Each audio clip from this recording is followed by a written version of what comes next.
what is NFArt or NFCraft Marketplace?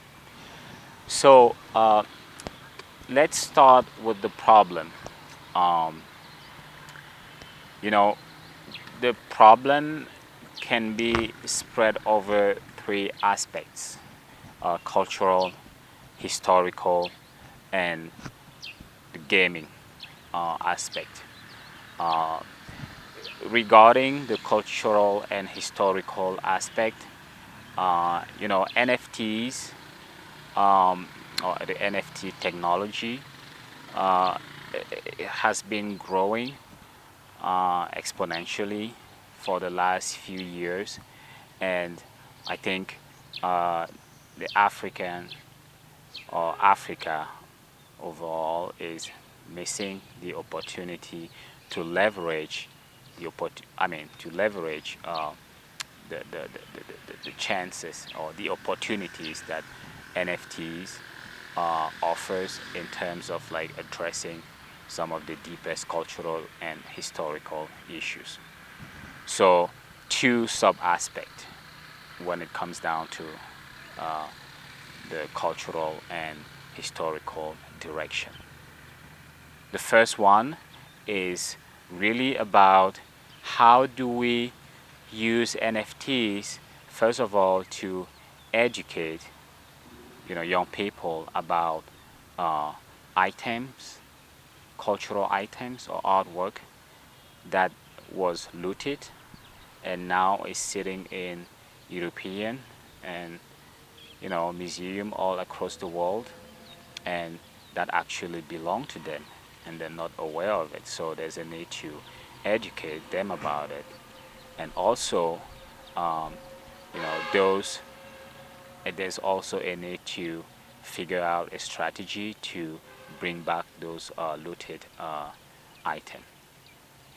So the second uh, point here is also to realize that on the local context we have incredible, but really incredible, hidden artwork that is limited in the sense that they don't have a wider community to appreciate their artwork.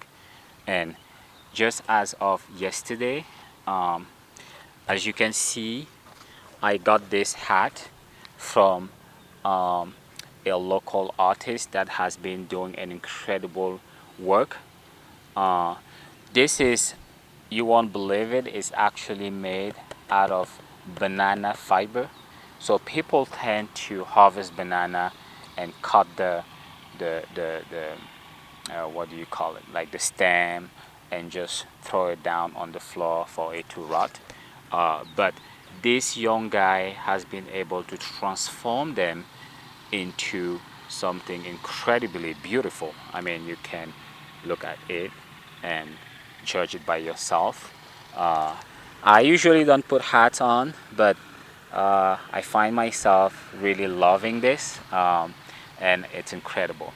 So next, we have this little purse, still made out of those banana stems, and you know this is hidden artwork that needs to be exposed. And we thought NFTs would be the right way to do it, so that these young people can get the resources necessary to actually develop and you know uh, and expand the incredible artwork that they're doing on the ground.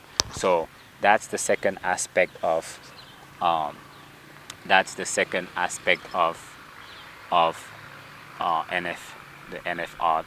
I mean the cultural and historical uh, direction that our NF art project is taking.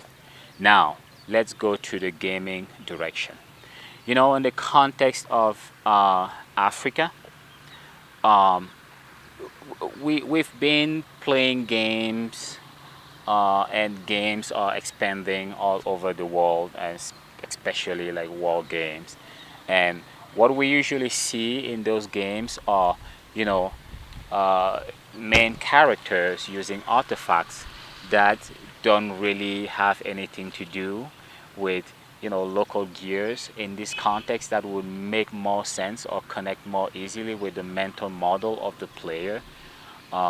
So in this sense, we really want NFArt and NFCraft Marketplace Project to be the go-to place for multinational gaming companies or the gaming industry to really either rent or buy NFTs, coming from those NFArt and NFCraft from the ground, that can actually then be used into the games that local players play here, and that would make more sense. Like, I would take one example, like in this local context, growing up uh, on the farm, people, or in villages, people, you will use string shots to you know um, to what's the word, chase, hunt, thank you, to go hunting. And this is meaningful for someone who is playing a game in his context, and he knows I use this on a daily basis to defend myself or to do hunting activities. It would be interesting to see those same gears in local games. I can also like mention something like a machete, which is a tool that we use to cut trees, and we can also use it to defend ourselves. And this is what we are trying to bring in into the NFT and NFArt marketplace. Traveling across the country to find these local incredible artists making incredible artwork and give them a way to express their creativity and also benefit from that creativity, at the same time expand it to the level where they can become really competitive on this new market that is being created.